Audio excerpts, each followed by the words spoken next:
आज मेरा और मुल्तान वाली बाजी का लास्ट डे था यहाँ पे। 2 दिन मैंने व्लॉगिंग नहीं की क्योंकि एक दिन मियाल मोहतरमा की तबीयत ठीक नहीं थी, दूसरे दिन मैं अपनी फ्रेंड के घर गई थी।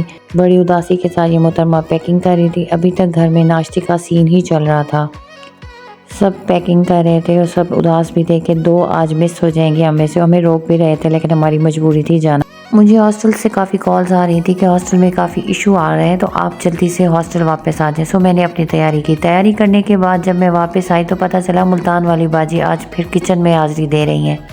मुल्तान वाली बाजी अपने भाई की फरमाइश पे बना रही थी यहाँ पे रस मलाई, और साथ में कराची वाली बाजी उनसे सीख रही थी। मैंने भी हॉस्टल में एक दफ़ा ये रस मलाई का एक्सपेरिमेंट किया था लेकिन बहुत ही फ्लॉप गया था क्योंकि मैंने नेट से तरीका देखा था जो मेरा सही नहीं गया था। मैंने भी सोचा कि मैं भी यहाँ साथ खड़ी हो जाती हूँ लेकिन मेरे अंदर इतना स्टेमिना नहीं है कि मैं कुकिंग में ज़्यादा इंटरेस्ट नहीं लेती। उसके बाद मैं आई बाहर। यहाँ पे आज खाने में बन रहा था गोभी गोश्त। मुल्तान वाली बाजी कुछ कहें और आप ही अपनी नंद का कहना ना माने, ऐसा हो ही नहीं सकता। खैर उनसे मुझे जेलसी भी होती है। यहाँ पे मोमिन साहब ले रहे थे झूला। घर में एक झूला और 20 माशाल्लाह बच्चे, जिसको भी झूला फ्री मिलता फौरन आके झूला लेने लग जाता। ये मोहतरम हमारे घर के बॉडीगार्ड, ये तो हर टाइम नाजिल रहते हैं। ये होते हुए किसी और कुत्ते को जरूरत नहीं है कि इस घर में एंट्री दे। खैर मैंने उन्हें कहा हुआ था कि जब रस मलाई की बॉल्स डालने लगे मुझे ज़रूर बुलाइएगा।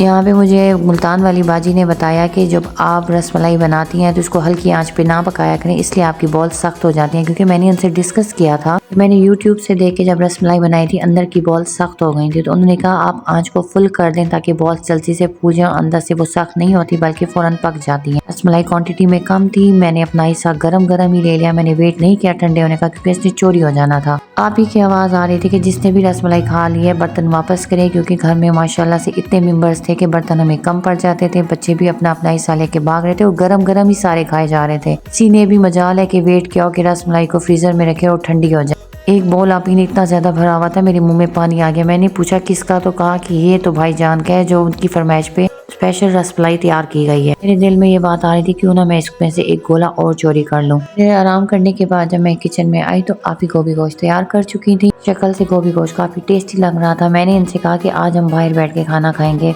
इन्हें कहा जाए आप अपना काम करें, चेयर्स और टेबल लगवाएं बाहर, जब तक मैं खाना लेके आती हूँ। शाजिया को मैंने बुलाया, शाजिया से कहा कि टेबल को लगाओ और अच्छे से शाजिया मोहतरमा बड़ी फुर्ती से और बड़े अच्छे तरीके से टेबल को साफ कर रही थी।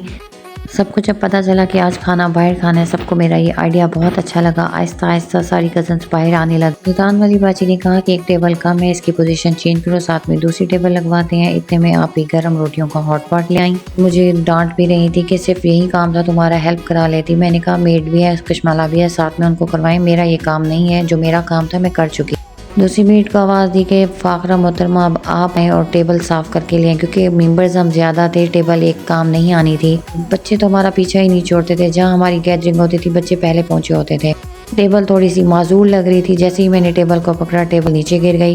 कश्माला से कहा मैंने इसे अच्छे से फिक्स करो ताकि ऐसा ना हो कि हम जब इसके ऊपर खाने के लिए कुछ रखें तो ये माजूरी इसकी दोबारा इसके ऊपर आ जाए।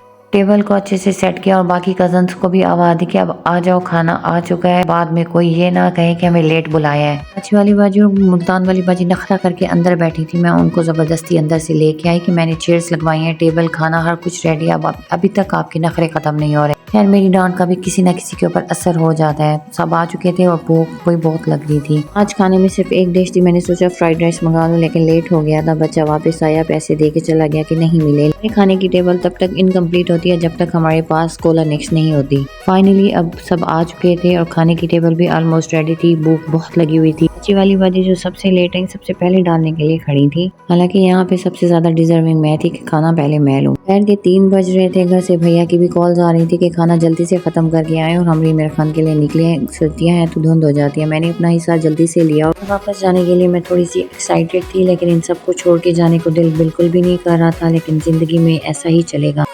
अमरी मेरा खान पहुंचने वाले थे। मैंने अपने हस्बैंड को कॉल की हुई थी कि अगर मैं आपकी वजह से जल्दी आ रही हूँ तो मेरे लिए कुछ स्पेशल प्लान करें। जब भी कहीं जाती हूँ तो उनके साथ ये शर्त रख के वापस आती हूँ कि मेरे लिए क्या सरप्राइज़ होगा। तो मैंने उन्हें बताया ही नहीं कि मैं आ रही हूँ। मेरा खान पहुँचने के बाद मैंने कॉल की कि मैं आ गई हूँ और मेरे लिए क्या प्लान है। जब मैं घर वापस आई तो मुझे पेपरिका ले गए। पेपरिका मोस्टली हम इसलिए चूज़ करते हैं क्योंकि वहाँ पे मियाल झूले ले लेती है और हम सुकून से बैठ के खाना खा लेते हैं। किसी और जगह पे जाने का कहती हूँ तो फिर दरमियान में मियाल भी आ जाती है। मियाल की वजह से हमें सिर्फ पेपरिका ही जाना पड़ता है। वो झूलों को देख के इतनी एक्साइटेड हो जाती है, उसे समझ नहीं आता कि वो कौन सा झूला ले। इन सब झूलों में मियाल की फेवरेट है स्लाइड। यहाँ कॉर्नर में एक 3 स्टेप स्लाइड रखी हुई है, मियाल जाके सिर्फ वहीं लेती है, उसे कोई झूला भी अट्रैक्ट नहीं कर रहा होता। मियाल की इसी एक्साइटमेंट के पीछे हमें सिर्फ पेपरिका ही चूज करना पड़ता है। मियां खान के जितने भी बड़े अच्छे रेस्टोरेंट है, मैंने सबका बुफे ट्राई किया है, लेकिन पेपरिका इज द बेस्ट। वहाँ का टेस्ट भी बहुत अच्छा है और खाना बिल्कुल फ्रेश होता है।